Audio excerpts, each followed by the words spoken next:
What's up everybody and welcome to the channel. In today's video we're going to take a look at this 2023 Toyota GR Supra 3.0 Premium.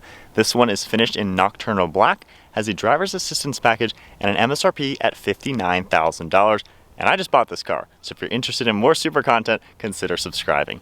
So let's go ahead and dive into the 2023 Toyota Supra. Underneath the hood of the 2023 Toyota Supra, you're going to find a 3-liter inline 6-cylinder twin-scroll turbocharged engine, pumping out 382 horsepower with 368 pound-feet of torque. It's paired to a 6-speed manual transmission and sends all of the power to the rear wheels through a limited slip rear differential. Curb weight is around 3,400 pounds and it can do 0 to 60 in 3.8 seconds with a top speed at 155 miles per hour. It also runs on a 13.7 gallon fuel tank, so you're looking at 19 miles per gallon in the city and 27 out on the highway. Overall length is 172.5 inches with wheelbase at 97.2. Height is 51.1 and width is 73 inches. Minimum ground clearance is also 4.7 inches. The Supra is also going to feature a set of 4-piston Brembo brake calipers up front with a 13.7-inch rotor, and then you're going to get a 13-inch rotor in back with a single piston caliper. Taking a look at the styling now with the 2023 Toyota Supra. This is the 5th generation Supra, also known as the A90. We get a set of LED headlights with 6 beams that feature auto leveling. There's also a daytime running light beneath that, and it even doubles as your turn signal. You get a very unique cone shape for the front bumper that protrudes outward with the Toyota badge up on top. You get a lot of very unique designs all throughout this front end. Nice looking clean lines over on the right side to a trim piece on the farthest side, and then we get a massive front splitter finished off in satin black.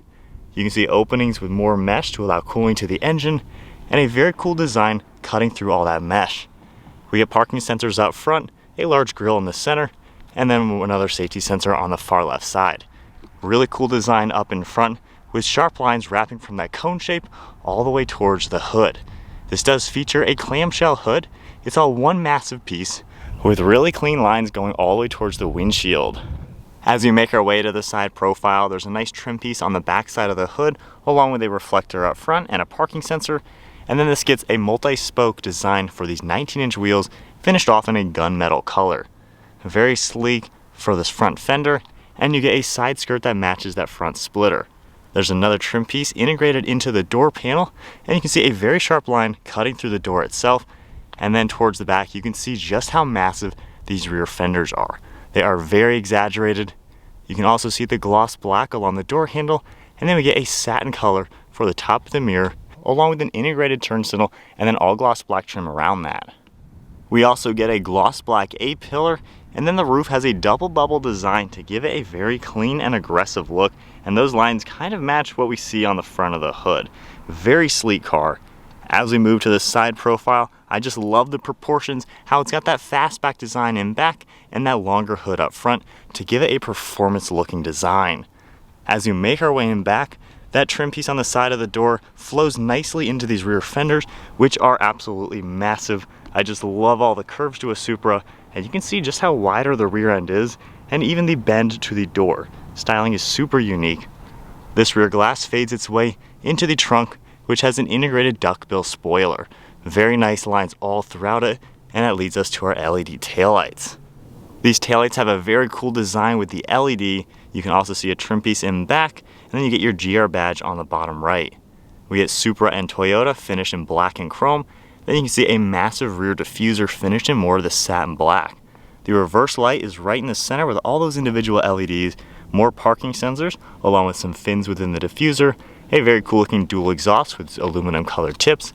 And I think the rear end comes together nicely to finish off the styling, and you really can't go wrong with how the Supra is looking. With that, we have Toyota's key fob. You get the Toyota badge on one side, a nice red stripe, and then all of your typical buttons for trunk, lock, unlock, as well as the emergency button. So with the car locked, you can have it set to automatically fold in your power mirrors, and then all you have to do is grab the door handle, it'll unlock, fold them out. We can check out this interior. The Supra 3.0 Premium is going to feature a black leather interior. You're going to see some carbon fiber accents, silver trim, and then all white stitching. Door panels finished off in black. It's a soft touch plastic material. Then you get a nice leather material for the padded armrest. We have a grab handle, lock and unlock. Then you have your window controls and mirror controls. This also features a JBL audio system, a little bit of storage with your trunk button, and then a nice aluminum door sill with Toyota and Supra. The Supra Premium also features power seats with 2 different memory seat settings. You have lumbar support and bolster support, and you can just see the nice smooth black leather, white contrast stitching, and a pretty cool pattern all throughout it. These are a very nice set of sport bucket seats, comfortable and yet super supportive. We get an aluminum trim piece up on top, single piece backs, then a nice black leather steering wheel.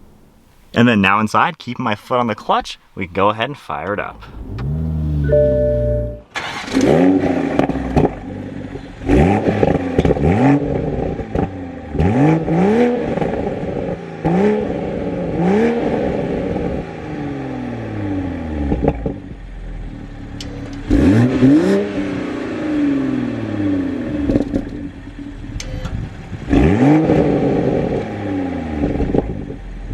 And then taking a look at the center gauge cluster, this is an LCD screen with an analog tack in the center as well.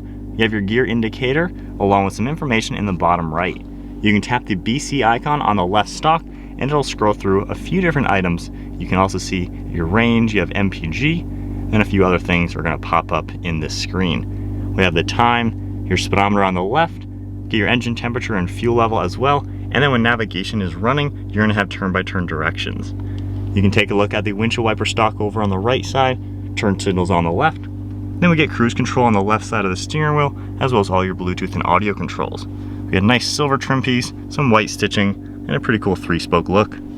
On the left side, we have all of our headlight controls, interior dimming, and one of your air vents, then a nice stitching material along the synthetic dashboard. This does feature heads-up display, and then you get a pretty nice trim piece finished in silver going to the passenger air vents all throughout the center.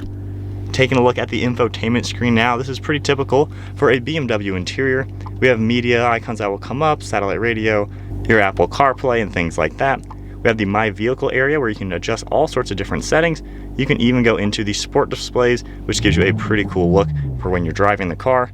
We have navigation that will come up in a full screen. Then scrolling over, we have communication, notifications, and other things like that. If I go ahead and take the car and put it into reverse, your backup camera is gonna pop up over on this right side with all of your guidelines, as well as all the parking sensors. And then going back into neutral, underneath that we have your hazards, and then a lot of your presets for radios. You can also make these different presets for certain items within the screen. We have the radio volume, then all of your climate controls are down below.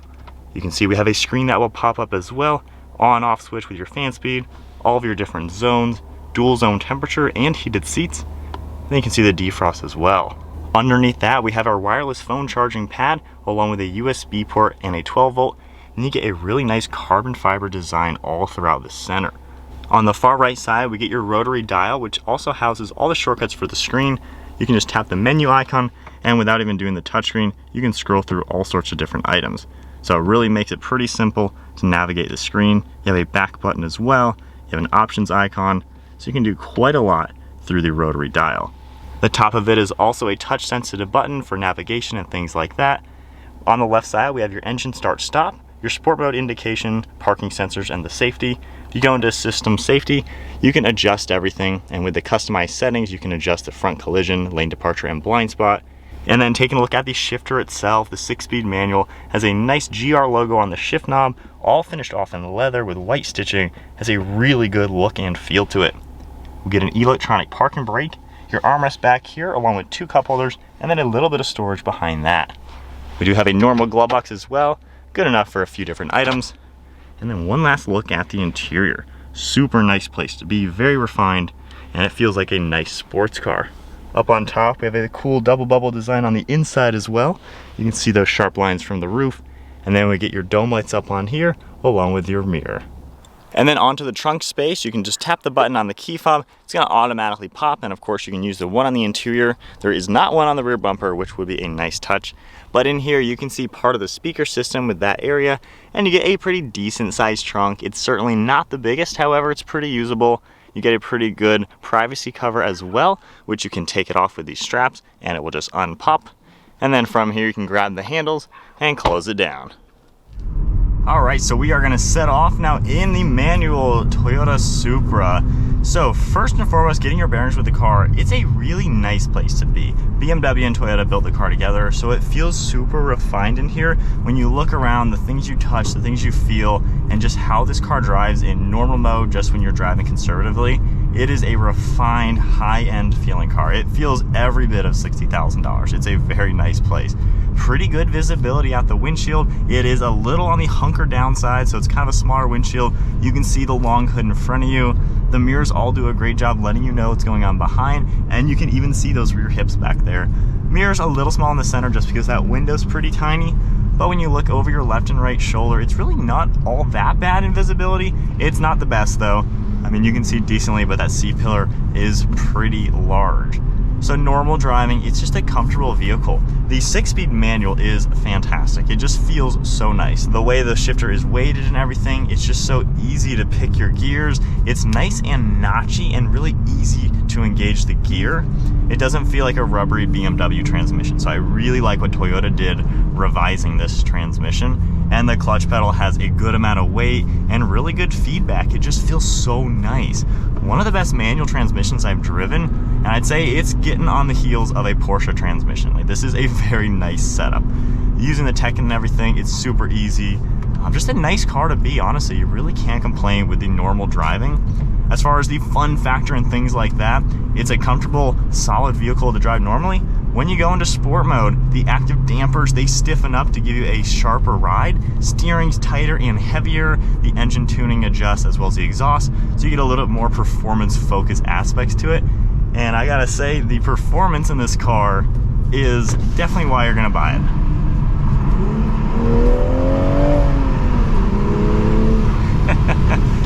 I mean, this thing packs a punch and gets up to speed without even thinking. It is so effortless. And I love this engine and turbo setup. It gives you a very smooth power delivery. It doesn't just hit you down low and spin the tires.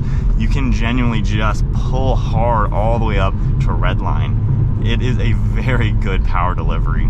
The handling also, one of the best handling cars when you're taking sharp turns. This short wheelbase, I mean, you just dart around and do whatever you want. It is so pinpointy. Literally an absolute blast. And obviously I'm biased, I own this car, but I chose this car over the competition. So flat in the turns, even accelerating, and you get up to speeds without even thinking. It is just such a well-balanced car from factory. You really cannot go wrong. Very great car to drive. So turning around to my perspective, honest thoughts, that manual.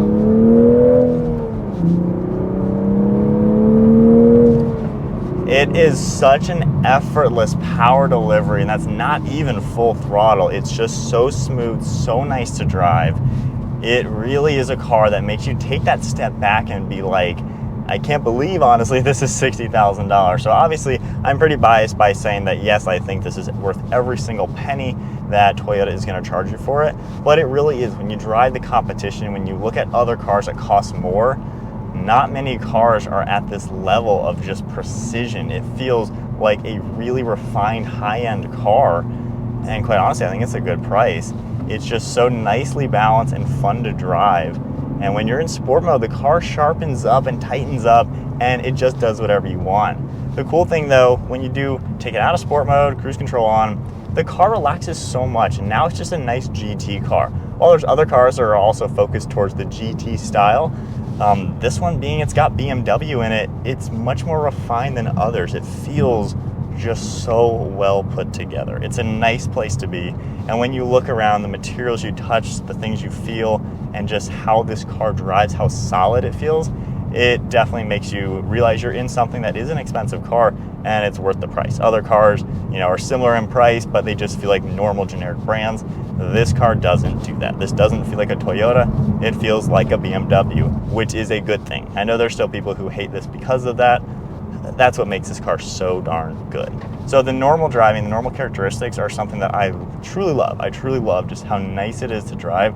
And with the manual, it wakes it up to where Honestly, if you get the automatic, it is still a solid car. I have no complaints with the auto. If you're looking for a normal automatic sports car, this is one of the best ones you can buy.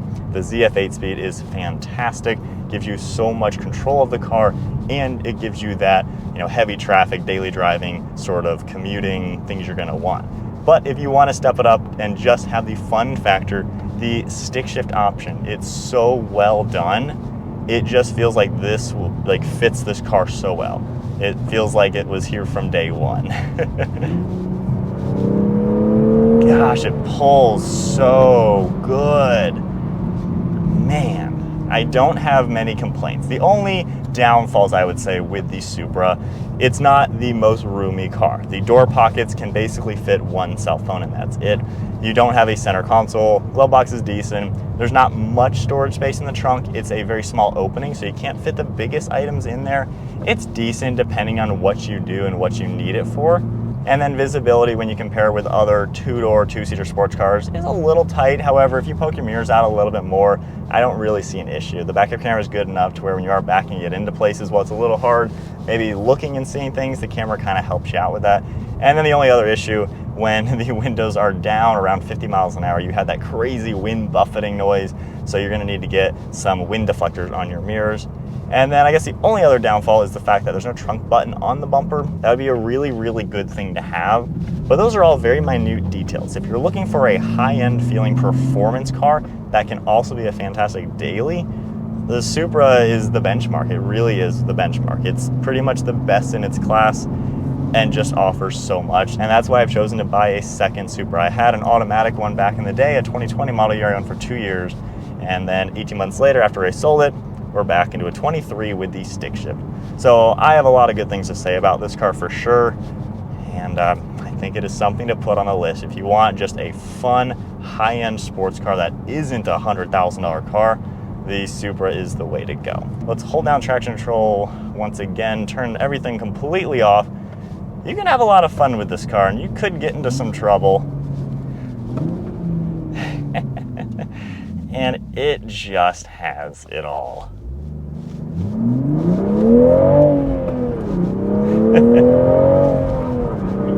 Alright, I will see you guys in the next video.